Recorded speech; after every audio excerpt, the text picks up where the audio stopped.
Alors, il y a quelque temps, je vous avais parlé, c'est la nouvelle année, hein, c'est ce que j'avais dit, donc il y a des livres dont je n'ai pas eu le temps de parler l'année dernière et qui avaient beaucoup, beaucoup touché, qui sont des petits livres, hein. Alors, c'est très dur à vendre, les petits livres, parce que, je sais pas, vous avez une notion du rapport qualité, enfin, pas qualité-prix, poids-prix, hein, c'est-à-dire que c'est des 700 pages, ça, vous êtes content, vous avez pour 22 euros, vous êtes content, mais si vous avez que 100 pages ou 120 pages ou 90 pages pour un certain prix, j'ai l'impression que vous... Voilà.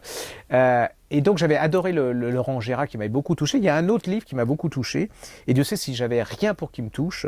Ça s'appelle J'ai vécu dans mes rêves de Michel Piccoli avec Gilles Jacob, c'est chez Grasset. Alors que je vous explique, Gilles Jacob, j'adore, il était directeur du Festival de Cannes pendant X années, c'est un type cultivé, modeste.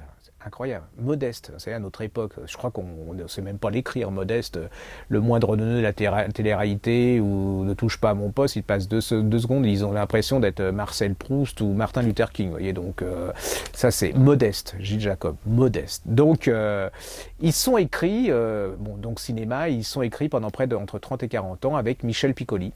Et Michel Piccoli, je l'ai détesté, mais alors c'est le genre de type pour une simple et bonne raison, c'est que j'étais jeune libraire, que je me battais pour vendre des livres de qualité, entre parenthèses, et que cette andouille, qui était connu, avait fait une pub, mais d'enfer pour les éditions Harlequin. Et là, vous voyez, là, ça m'est... Oh, je l'ai encore là, quoi, je veux dire. Nous, on se bat comme des cons, et lui, parce qu'il a besoin d'argent, il nous fait Harlequin. Donc ça, je l'avais... Mais comme c'était Gilles Jacob, et qu'il avait fait un roman il n'y a pas longtemps chez Flammarion, que j'avais beaucoup, beaucoup aimé, bah, je l'ai lu, et là, il a réussi. C'est là qu'on voit les gens intelligents comme Jacob, c'est-à-dire qu'ils savent nous faire partager le talent des autres, c'est-à-dire qu'il se met en retrait des autres, et puis il le met en valeur. Vous voyez, c'est quand même quelque chose de, encore une fois, à notre époque, hyper rare.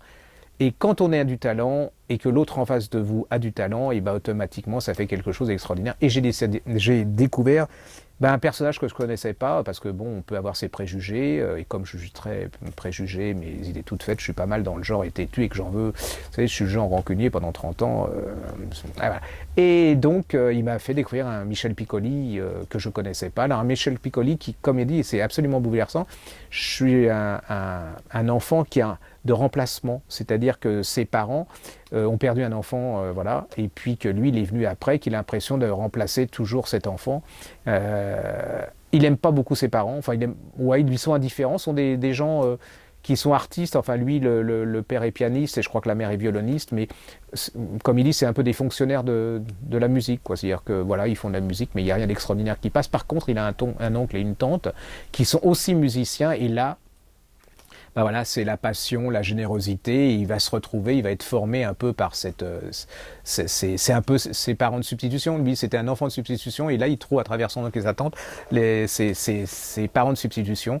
Alors, je vais vous la faire courte, hein. Là, il va découvrir le théâtre, il va découvrir les mots, voilà, c'est un hymne au théâtre. Il va nous faire découvrir aussi des monstres sacrés comme Romy Schneider, vous voyez, tous ces gens, Gabin, Alain Delon et tous. Donc ça, c'est un livre aussi, mais en quelques mots, c'est très fin, c'est très... Voilà, puis c'est un fou. Je veux dire, c'est certainement un des derniers grands monstres sacrés, comme Jeanne Moreau, enfin il est en meilleur état. Et voilà. Et c'est un peu, comme je dis, c'est un peu le Depardieu maigre. C'est-à-dire, il est aussi fou, hein, pour faire les films qu'il a fait. Il se met en danger. Il s'est mis en danger comme Depardieu. Il est tête à claque, mais tous les gens qui ont du caractère sont tête à claque. Donc voilà. Et puis il arrive, il est vieux là, il a l'âge qui arrive, et c'est sa grande inquiétude. Je trouve ça bouleversant. Il perd un peu la mémoire, il doute de lui. Voilà. Moi j'adore ces gens qui doutent tout temps de leur vie, il voudrait bien faire plein de choses, mais il sent qu'il peut plus, quoi.